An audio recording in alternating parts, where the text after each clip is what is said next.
అసలే మూటా తగాదాలతో సతమతమవుతుంటే కాంగ్రెస్ నెత్తిన రీసెంట్ గా సి ప్యాక్ అనే ఒక సర్వే బాంబు పడింది. ఈ సర్వే సారాంశం ఏంటో తెలుసా? వచ్చే ఎన్నికలో కాంగ్రెస్ పార్టీ మళ్ళీ గెలవడం కలే, సీన్ రివర్స్ కాబోతోందని తేల్చేసింది. అంతే.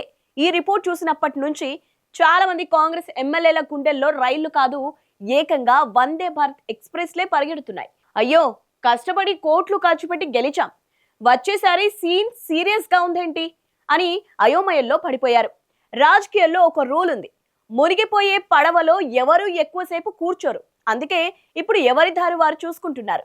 ఇన్సైడ్ టాక్ ప్రకారం ఉమ్మడి మహబూబ్ నగర్ జిల్లాకే చెందిన ముగ్గురు హస్తం ఎమ్మెల్యేలు ఆల్రెడీ కమలం గూటికి అంటే బీజేపీలోకి వెళ్ళడానికి బ్యాగులు సర్దుకున్నారట.